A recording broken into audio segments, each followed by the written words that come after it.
Good morning, India. This is Ajay and you're watching your own channel which is Market Magic Mantra. Market Magic Mantra में आपका स्वागत है guys. आज की video में बात करने वाले हैं क्रूड ऑयल में। भाई क्रूड ऑयल में क्या होने वाला है? भाई क्रूड ऑयल में कोई बहुत बड़ी क्रैश होने वाला है मार्केट में, या क्रूड ऑयल में कोई बहुत बड़ा अपसाइड होने वाला है, उसके बारे में डिटेल में बात करेंगे। क्योंकि सोमवार को मुझे ऐसा लगता है कि बहुत कुछ ऐसा होने वाला है जो अनएक्सपेक्टेड है, राइट? और कौन-कौन सी ओपेक से रिलेटेड जो न्यूज़ आई है, काफ़ी सारी ओपेक से रिलेटेड न्यूज़ वगैरह आई है, तो उसके बारे में भी हम डिटेल में बात करेंगे कि उन न्यूज़ का क्या इम्पैक्ट पड़ने वाला है। तो क्रूड ऑयल के मंडे के पॉइंट ऑफ व्यूज़ क्या रहेंगे, weekly basis point of view क्या रहेंगे, शॉर्ट टर्म में क्या रहेंगे, कौन-कौन सी ब्रेकिंग न्यूज़ है, क्रूड ऑयल में क्या-क्या जियोपॉलिटिकल हो रहा है, ट्रम्प के आने से क्या फ़र्क पड़ता है क्रूड ऑयल पे, वो हम डिस्कस करेंगे डिटेल में। क्रूड ऑयल की कौन-कौन सी ट्रेडिंग स्ट्रैटेजीज़ वगैरह होगी, जिसके बारे में हम डिस्कस कर सकते हैं। तो डिटेल में रहेगा वीडियो गाइस। आज संडे है, तो मैं ये चाहूँगा कि शुरू शुरू से लेके आखिर तक वीडियो देखिए, फुल यूटिलाइज़ करिए रादर देन इंस्टाग्राम पे ठुमके देखने के लिए।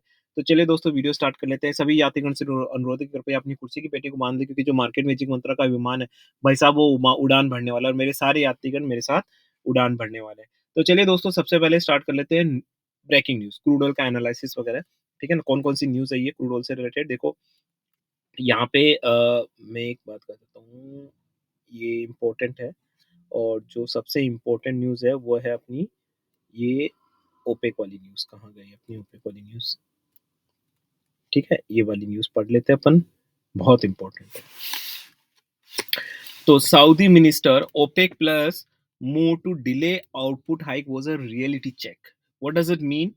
I'll speak in Hindi and I'll speak in English as well. मैं हिंदी में भी ट्रांसलेट करूंगा, इंग्लिश में भी बोलूंगा. So let's first start speaking English. Okay, then I'll translate in Hindi.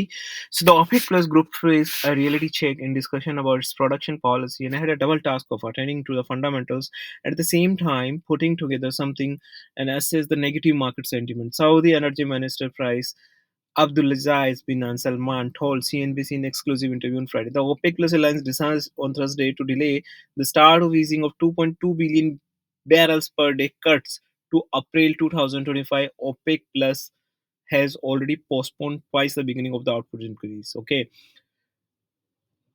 January 2025 was set as a point for which producers would begin to would supply in the first. So what was the meaning?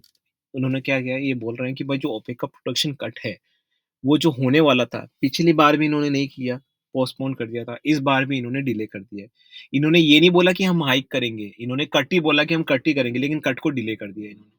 तो देखिए guys, ये impact पड़ता है जब सत्ता में कोई दूसरा आता है, तो उसकी पॉलिसीज़ क्या होती है, उसका नेचर कैसा होता है, काम करने का तरीका कैसा होता है। अभी ट्रम्प आया, आपको भी पता है, आपने उसका पिछला कार्यकाल अगर आपने उसके बारे में सुना है ट्रम्प के बारे में, तो अक्खड़ दिमाग का है, ठीक है ना? सनकी है। लेकिन अपनी कंट्री के लिए वो अच्छा है, ऐसा मेरा मानना है। उसने काफ़ी सारे इंडिया के लिए इश्यूज़ किए थे, वीज़ाज़ वगैरह में प्रतिबंध लगाए थे, आपको सुनना होगा आईटी कंपनीज़ के बारे में, और काफ़ी सारे डिसीजंस कोरोना में ऐसे लिए थे। बट लिटरली मुझे ऐसा लगता है कि he is good for America. America के लिए वो अच्छा है, लेकिन दूसरी कंट्रीज़ के लिए तो यही होना चाहिए, राइट? तो मुझे ऐसा लगता है कि शायद उसी के डर से, क्योंकि पता है कि बाइडेन एक न्यूट्रल आदमी था। बाइडेन हमेशा है ना, जैसे कुछ लोग होते हैं ना एक्सट्रीम होते हैं, और कुछ लोग होते हैं जो शांत स्वभाव के न्यूट्रल तरीके से काम। बाइडेन न्यूट्रल आदमी, ऐसा मेरा मानना है। और जो ट्रम्प है, वो एक्सट्रीम बंदा है। ठीक है ना? या तो बहुत अच्छी चीज़ें करेगा या बहुत खराब चीज़ें करेगा, वो वैसा बंदा है। तो उससे आदमी डरते हैं दूसरी कंट्रीज़ वाले। ट्रम्प बिल्कुल नहीं सोचेगा एक्शन लेने पे, राइट? जबकि बाइडेन सोचेगा कई बार, बहुत सारी चीज़ें करेगा। तो इसी वजह से ट्रम्प से लोग डरते हैं, दूसरी कंट्रीज़ में। तो प्रोडक्शन कट देखो, इलेक्शन से पहले भी डिले हुआ, इलेक्शन के बाद भी डिले हुआ, तो ये डिले होता जा रहा है, तो ये एक अच्छे संकेत क्रूड ऑयल के नहीं है। लेकिन ये न्यूज़ बेसिस अगर कोई मुझे बोले कि भाई क्या है, तो न्यूज़ बेसिस मैं ये बोलूँगा कि यहाँ पे शॉर्ट टर्म के लिए नेगेटिव है market, right? US oil rig count rises despite fall. देखो रिग काउंट राइज का मतलब क्या होता है? खुदाई ज़्यादा हो रही है ना? क्रूड प्राइसेस नीचे जा रही है, बट फिर भी खुदाई ज़्यादा हो रही है। तो मैं आपको आपको यहाँ ना ओवरऑल एक जियोपॉलिटिकल अंडरस्टैंडिंग समझता हूँ न्यूज़ का क्या इम्पैक्ट, फिर मैं टेक्निकल चार्ट पे भी आऊँगा। तो सबसे पहले मैं एक डिस्क्लेमर दे देता हूँ, this call is only for learning and education purpose. यहाँ पे किसी भी तरह की बाय सेल की रिकमेंडेशन बिल्कुल नहीं दी जाती है। I am not certified any kind of financial advisor. I am an individual जो अपने पॉइंट ऑफ व्यू देता है। अगर फिर भी आप नहीं मानते हैं और मेरे पॉइंट ऑफ व्यू से आप रियल में ट्रेड करने लगते हैं, तो आपकी जिम्मेदारी मेरी जिम्मेदारी नहीं बनती है। तो यहाँ बता देता हूँ, देखो ये बोल रहे हैं कि भाई खुदाई बढ़ रही है। खुदाई बढ़ने का मतलब होता है रिग काउंट, मतलब खुदाई बढ़ रही है, मतलब क्रूड ऑयल निकालने के लिए ज्यादा खोदा जा रहा है, मतलब क्रूड ऑयल उनको ज्यादा चाहिए। ज्यादा चाहिए मतलब डिमांड है, लेकिन क्रूड ऑयल की प्राइसेज़ नीचे जा रही है। तो यही होता है गाइस। एक चीज़ आप हमेशा ध्यान रखिएगा गाइस, एक होता है स्टॉक मार्केट की प्राइस और एक होते हैं कंपनी के फंडामेंटल्स। डेफिनिटली कंपनी के फंडामेंटल्स ही स्टॉक मार्केट को डिराइव करते हैं इन अ लॉन्गर रन। लेकिन जो शॉर्ट टर्म होता है और उसमें बहुत सारी चीज़ें होती हैं जो मुझे बताने की ज़रूरत नहीं है आपको, राइट? ठीक है ना? तो यहाँ पे काफ़ी लोग बोल रहे हैं कि भाई साहब नीचे प्राइस जा रही है, रिग काउंट ऊपर बता रहा है, ओपेक ने अपना प्रोडक्शन कट वो कर दिया है। तो अब समझ नहीं आ रहा कि कन्फ्यूज़ हो गए कि करे तो करे क्या? तो इसका काम करते हैं अपन सीधा टेक्निकल चार्ट पे आ जाते हैं, है ना? 5724 पे था। तो हमने ग्रुप में बोला था 5720 बहुत एक गुड पॉइंट है, सपोर्ट है, जो उस दिन ब्रीच हो गया था फ्राइडे को, राइट? वो चला गया था 5690 के आसपास ही चला गया था। तो अब क्या है? तो देखो मैं यहाँ पे आपको चीज़ बताता हूँ। मुझे ऐसा लगता है 5670 आई रिपीट 5670 आपको यहाँ पे मुझे लगता है कि एक बहुत अच्छा सपोर्ट है। ठीक है? गाइज़ काफ़ी लोग मुझसे पूछते हैं कि सर आप टेक्निकल चार्ट पे ही करते हो या क्या करते हो? देखो मैं आपको एक चीज़ बता देता हूँ गाइज़। मैंने हमेशा ये माना है कि टेक्निकल चार्ट ही सब कुछ नहीं होता है। ठीक है ना? बिल्कुल, आपको जो भी एनालिसिस होता है ना, सम्मिलित आपको करना होता है। आपको टेक्निकल चार्ट भी करना, न्यूज़ एनालिसिस भी करना, हिस्टोरिकल पैटर्न्स भी देखना, ट्रेडिंग स्ट्रैटेजी भी अप्लाई करनी है, जियोपॉलिटिकल अंडरस्टैंडिंग भी करनी है, सब कुछ आपको देखना है। उसी के बाद आप कुछ अपना यहाँ पे वो निकालें। तो देखो ये जो टेक्निकल चार्ट है, वहाँ पे मुझे क्लियर कट दिखा रहा है कि 5670 वैसे 680 के मुझे आस-पास दिखा रहा है। 680 मुझे ऐसा लग रहा है मैंने टेक्निकल चार्ट में कुछ अलग चीज़ें भी मेंटेन की है। मैं आपको पहले बता चुका हूँ कि देखो टेक्निकल चार्ट में आपको ये चीज़ ध्यान रखनी पड़ती है कि अगर आप सुबह कोई कंडीशन बता रहे हैं, जैसे अभी मैं वीडियो बना रहा हूँ, अभी मैं बता रहा हूँ 5680 ब्रीच होगा तो ये होगा, वो होगा।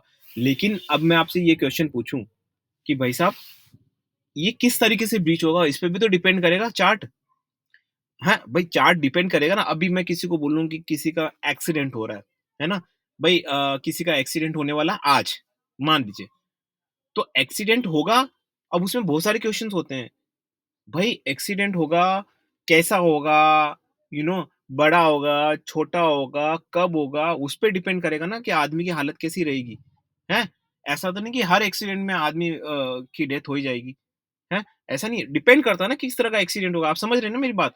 मैं यहाँ पे मान लो हम निकले हैं कलकत्ता से मुंबई के लिए, मैं जीपीएस लगाता हूँ, ठीक है ना? कलकत्ता से मुंबई, जीपीएस दिखाता है कि भई 15 किलोमीटर बाद ट्रैफिक है, लेकिन वो फ्यूचर ट्रैफिक दिखा रहा है ना।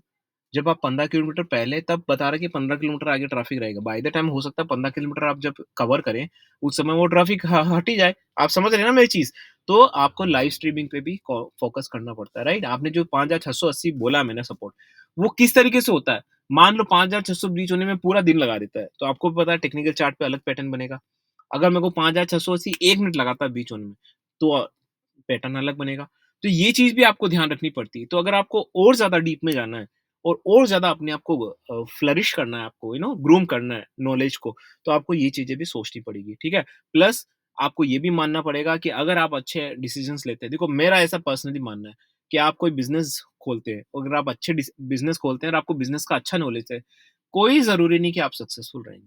क्योंकि एक सक्सेसफुल आदमी के लिए सिर्फ़ बिज़नेस की टेक्निकलिटीज़ नहीं, बिज़नेस को मैनेज कैसे करना है, जुगाड़ कैसे लगाना है, the your set of mind, your attitude, the way you speak, the way you do, the way you observe the risk, right? वो सारी चीज़ें सम्मिलित होके एक आदमी को सक्सेसफुल बिज़नेस बनाती है, बिज़नेसमैन बनाती है। उसी तरीके से मार्केट भी आपको एज़ अ बिज़नेस की तरह लेना चाहिए, राइट? तो यहाँ पे बहुत सारी चीज़ें सोचनी चाहिए। जब भी मैं आपको एक पॉइंट ऑफ व्यू दे रहा हूँ ना, मैं क्या सोचूँगा, मैंने जैसे आपको 5680 बोला ना, पहले मैं आपको लेवल दे देता हूँ, मुझे पता काफ़ी बार लेवल देखने आए, 5670 बीच होता है, तो आपको हो सकता है 5580 मिल जाएगा, और अगर यहाँ पे 5750 फिर से ब्रीच होता है, तो आपको वापस से 5850 तो मिनिमम मिल ही जाएँगे, और मुझे लगता है इसको शॉर्ट टर्म में ऊपर की तरफ ही देखना चाहिए, नीचे की तरफ नहीं देखना चाहिए, ठीक है?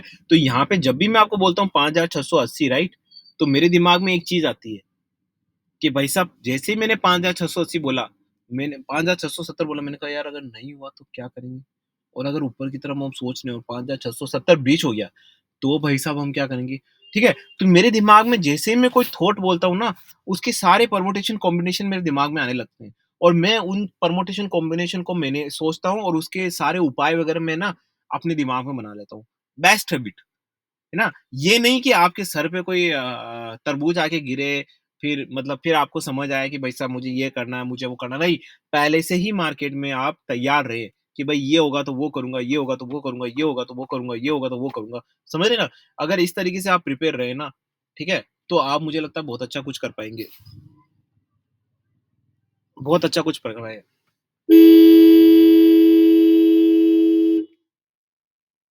बहुत अच्छा कुछ कर पाएँगे, ठीक है ना? तो यही वाली चीज़ है, ये आपको दिमाग में ध्यान रखनी पड़ेगी और अगर कोई मुझसे पूछता है कि सर एक्सपायरी का क्या पॉइंट ऑफ व्यू रहेगा? तो गाइज़ एक्सपायरी का मैं सोच रहा हूँ कि वापस से मुझे लगता है कि 6000 के आस-पास ही मुझे नहीं लगता कि इस एक्सपायरी में ये 6000 को ब्रीच करेंगे।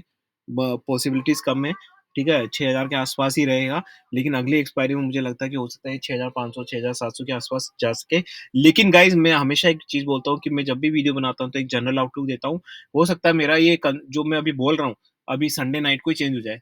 देखो गाइज़ काफ़ी लोग बोलते हैं कि सर आपने वीडियो बना लिया, संडे नाइट को आप चेंज कर रहे हो, फिर आपका क्लिक नहीं किया, तो गाइज़ समझिए मेरी बात को। मैं मैं किसी के प्यार में नहीं पड़ा हूँ, कि जो वादा किया वो निभाना पड़ेगा, दिल से दिल का रिश्ता है, जो मैंने एक बार बोल दिया वो हो गया। ऐसा तो कोई मैं यहाँ पे लव शब्दों की बातें तो कर नहीं रहा हूँ, राइट? मार्केट है भई, प्रैक्टिकल है, मार्केट चेंज होता है, हमें अपना थॉट भी चेंज करना पड़ता है, राइट? सिंपल सी बात है ना, आज अभी कोई न्यूज़ आ गई, तो फिर हमें अपना चेंज करना पड़ेगा मार्केट, राइट? तो ये बात समझने की ज़रूरत है आपको कि क्या करना है, राइट? ठीक है ना? तो इसीलिए यहाँ जनरल आउटलुक देता हूँ, लेकिन अगर आपको डेली बेसिस असेसमेंट चाहिए तो मेरा व्हाट्सएप ग्रुप के नंबर्स मैंने वीडियो के शुरू में दिए हैं, वो वीडियो के शुरू में दिए हैं, ठीक है ना? तो वो नंबर पे आप मुझे मैसेज कर सकते हैं, लेकिन गाइस वही करिए जो हमसे जुड़ना चाहते हैं। तो आशा करता हूँ कि आपको मेरा वीडियो अच्छा लगा होगा। मैंने नेचुरल गैस का वीडियो भी बनाया इससे पहले। अगर आपने चैनल को सब्सक्राइब करने के बाद बेल आइकन दबा के एक बेल आइकन आएगा, उसको दबा के ऑल किया तो आपको नोटिफ़िकेशन भी टाइम टू टाइम मिलेंगे। सारे वीडियोज़ आपकी जैसे ही मैं वीडियोज़ अपलोड करूँगा, वीआईपी की तरह आपके पास नोटिफ़िकेशंस आ जाएँगे। ठीक है? तो गाइस चैनल को लाइक करें, सब्सक्राइब करें, बहुत मेहनत लगती है वीडियो अपलोड करने में। लाइक करें, सब्सक्राइब करें, शेयर करें अगर आपको अच्छा लगता है और अगर आप मुझे कोई आर्थिक मदद देना चाहते हैं, तो एक सुपर थैंक्स का बटन आता है जहाँ जहाँ आप जब वीडियो ऑन करते हैं तो लाइक, शेयर, सब्सक्राइब वगैरह के ऑप्शन आते हैं, उसी को थोड़ा स्क्रॉल करोगे तो एक सुपर थैंक्स का ऑप्शन आएगा। तो अगर आप चाहें तो मुझे आर्थिक मदद कर सकते हैं ताकि मैं इसी तरह की वीडियो और ज़्यादा बनूँ, ठीक है ना? तो क्योंकि मुझे भी गाइज़ आर्थिक मदद की ज़रूरत पड़ती है, वीडियो अपलोड करना लैपटॉप खरीदना, बहुत सारी चीज़ें करनी पड़ती है जिसके लिए मुझे इसकी ज़रूरत पड़ती है। तो आशा करता हूँ कि आपको मेरी बातें समझ आई होगी, मेरा वीडियो अच्छा लगा होगा। गाइस, तो with this niceful and all thought this is Jain signing off guys. Bye bye guys.